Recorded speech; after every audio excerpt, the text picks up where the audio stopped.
Bonjour Sandrine Rotzler, vous êtes vice-présidente au sport et à la vie associative au conseil départemental de la Haute-Vienne.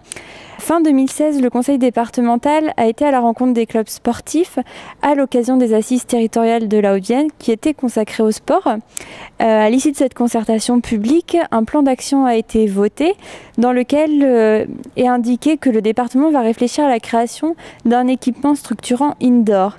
C'est-à-dire, de quoi s'agit-il ? Alors effectivement, lors des assises de novembre dernier, beaucoup de questions sont remontées, beaucoup de demandes et en particulier une autour de l'athlétisme.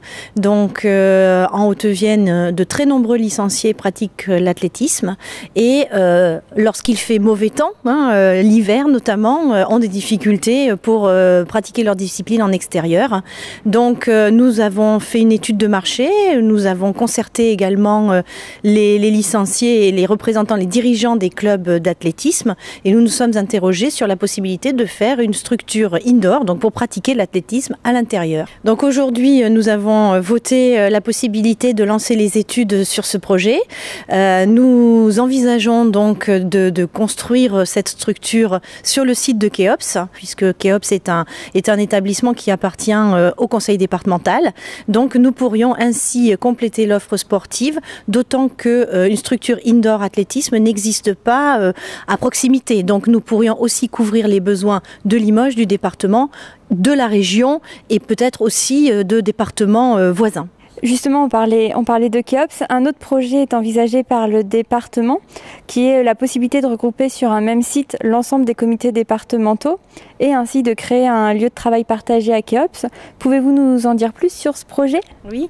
Alors aujourd'hui, les présidents des comités départementaux, pour la plupart, ont leur siège chez eux, c'est-à-dire qu'ils n'ont pas de bureau, ils n'ont pas de locaux. Alors, pour beaucoup, ils sont hébergés aujourd'hui à la Maison des Sports, par exemple, mais pas tous. Donc nous avons eu cette demande également d'avoir un lieu où ils pourraient disposer d'un bureau, d'un ordinateur, de téléphonie, éventuellement même de visioconférence. Et donc nous nous sommes aussi interrogés sur l'opportunité de créer cet espace de coworking, c'est comme ça que nous l'appelons, sur le site de Keops également. Donc là encore, nous allons lancer des travaux et des études pour permettre aux comités départementaux qui n'ont pas de siège au jour d'aujourd'hui de pouvoir travailler ensemble en mutualisant les besoins. Le département apporte un soutien financier aux grands clubs sportifs de Haute-Vienne. Qu'en est-il pour les petits clubs et associations haut-viennois ? Alors nous estimons effectivement que les grands clubs, l'élite sportive doit être aidée par le département puisque ce sont des locomotives.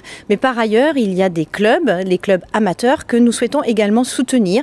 Nous avons des critères objectifs et selon ces critères, que l'on ait une école de sport, que l'on ait des femmes, que l'on ait des personnes en situation de handicap, tout cela apporte un petit plus et fait que le conseil départemental va majorer sa subvention et son aide financière.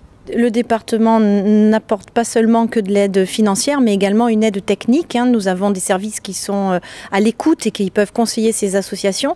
Mais suite à ces assises sportives, justement, nous avions posé l'idée que nous trouverions d'autres solutions pour venir en aide aux clubs que celles reposant exclusivement sur l'aspect financier. Et nous avons trouvé plein de petites idées. Vous parliez des axes de travail que nous avions fixés et nous avons beaucoup d'idées que nous pouvons mettre en œuvre qui ne sont pas très coûteuses mais qui peuvent rendre grand service au club. Donc le département, c'est ça aussi, c'est de l'aide financière mais pas seulement, c'est du conseil mais c'est aussi de l'aide technique ou un petit peu améliorer la mise en relation, la mutualisation pour faire en sorte que les clubs puissent mieux s'en sortir. Merci.